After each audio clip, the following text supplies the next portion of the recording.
ಸಾಕಷ್ಟು ಜನ ಹೇಳ್ತಾ ಇದ್ರು ಗಿಲ್ಲಿ ಅಂತಂದ್ರೆ ಇರಿಟೇಷನ್ ಅಂತ ಹೇಳ್ಬಿಟ್ಟು, ಕೆಲವರೆಲ್ಲ ನೋಡು ಅಂತಾರೆ. ಬಟ್ ಪಕ್ಕದಲ್ಲಿದ್ದು ಅವ್ರನ್ನ ಅರ್ಥ ಮಾಡ್ಕೊಂಡಿರೋ ಅಂತ ಗೊತ್ತು, ನಿಜವಾಗ್ಲೂ ಗಿಲ್ಲಿ ಇರಿಟೇಷನ್.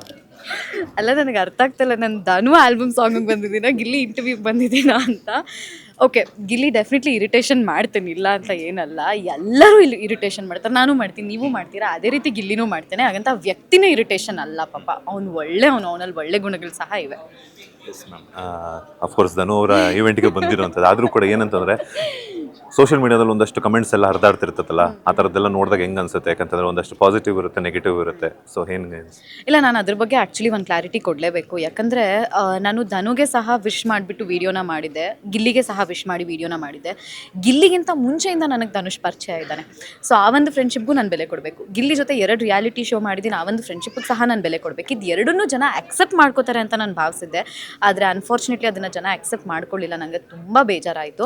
ಯಾಕಂದರೆ ಗಿಲ್ಲಿಗೆ ಮಾತ್ರ ನಾನು ಸಪೋರ್ಟ್ ಮಾಡೋದಕ್ಕಾಗಲ್ಲ. ಯಾಕಂದರೆ ಧನು ಸಹ ನನ್ನ ಫ್ರೆಂಡು. ಇವತ್ತಿನ ದಿವಸ ಅವ್ನ ಆಲ್ಬಮ್ ಸಾಂಗ್ ರಿಲೀಸ್ ಆಗಿದೆ ಅಂದರೆ ನಾನು ಬಂದಿದ್ದೀನಿ. ಮುಂದೊಂದು ದಿವಸ ನಂದೇನೋ ರಿಲೀಸ್ ಆಗಿದೆ ಅಂದಾಗ ಧನುನೂ ಬಂದೇ ಬರ್ತಾನೆ, ಗಿಲ್ಲಿನೂ ಬಂದೇ ಬರ್ತಾನೆ. ಹಾಗಂದಿದ್ದು ಮಾತ್ರಕ್ಕೆ ನಾನು ಗಿಲ್ಲಿಗೆ ಮಾತ್ರ ಸಪೋರ್ಟ್ ಮಾಡೋದಕ್ಕಾಗಲ್ಲ. ಆ ವಿಷಯದಲ್ಲಿ ನನಗೆ ಬೇಜಾರಾಯಿತು. ಬಟ್ ಹೋಗ್ತಾ ಹೋಗ್ತಾ ಅವರೇ ಅರ್ಥ ಮಾಡ್ಕೊತಾರೆ. ಎಸ್. ಯಶಸ್ವಿನಿ ಅವರ ಬ್ಯೂಟಿ ಸೀಕ್ರೆಟ್ ಏನು ಅಂತ? ಏನೂ ಇಲ್ಲ. ಏನು ಹೇಳಿ ಸೀಕ್ರೆಟು? ಚೆನ್ನಾಗಿ ನೀರು ಕುಡಿಬೇಕಷ್ಟೇ, ಇನ್ನೇನು. ಅಷ್ಟೇ. ವರ್ಕೌಟ್ ಅಂತೂ ನಾನು ಮಾಡಲ್ಲ, ನನಗೆ ಡೆಫಿನೆಟ್ಲಿ ಟೈಮ್ ಸಿಗಲ್ಲ, ಮಾಡಬೇಕು. ಚೆನ್ನಾಗಿ ನೀರು ಕುಡಿತೀನಿ, ಇಷ್ಟಪಟ್ಟಿದ್ದನ್ನ ತಿಂತೀನಿ, ನೆಮ್ಮದಿಯಾಗಿ ಮಲ್ಕೊತೀನಿ ಅಷ್ಟೇ.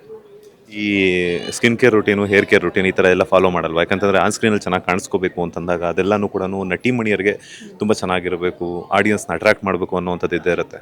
ಡೆಫಿನೆಟ್ಲಿ ಇದ್ದೇ ಇರುತ್ತೆ. ಯಾಕಂದರೆ ನಾನು ಮನೇಲಿದ್ದಾಗ ನನ್ನ ತಾಯಿ ಹೋಮ್ ರೆಮಿಡೀಸ್ನ ಮಾಡ್ತಾರೆ. ಆ್ಯಂಡ್ ಕೆಲವೊಂದಕ್ಕೆ ನಾನು ಸ್ಪಾಗೆ ಸಹ ಹೋಗಿ ರೆಮಿಡೀಸ್ನ ಮಾಡ್ಕೋಬೇಕಾಗುತ್ತೆ. ಯಾಕಂದರೆ ಎವ್ರಿ ಡೇ ನಮ್ಮ ಕೂದಲಿಗೆ ನಾನು ಹೀಟ್ ಹಾಕೋದ್ರಿಂದ ಅಥವಾ ಫೇಸಿಗೆ ಮೇಕಪ್ ಹಾಕೋದ್ರಿಂದ ಎಲ್ಲನೂ ಡ್ಯಾಮೇಜ್ ಆಗ್ತಾ ಹೋಗುತ್ತೆ. ಯಾಕಂದರೆ ನಮ್ಮ ಸ್ಕಿನ್ ಆಗಲಿ, ಹೇರ್ ಆಗಲಿ, ನಮ್ಮ ಬಾಡಿ ಆಗಲಿ ತುಂಬ ಸೆನ್ಸಿಟಿವ್ ಆಗಿ ಬೆಳೆದಿರುತ್ತೆ. ಸೊ ಯಾವ್ಯಾವುದಕ್ಕೆ ಏನೇನು ಪ್ರಾಪರ್ ಪ್ರಾಡಕ್ಟ್ಸ್ ನಿಮಗೆ ಅಂತ ಗೊತ್ತಿದ್ರೆ, ಸೊ ಅದೇ ನಮ್ಮ ಸೀಕ್ರೆಟ್ ಅಷ್ಟೇ.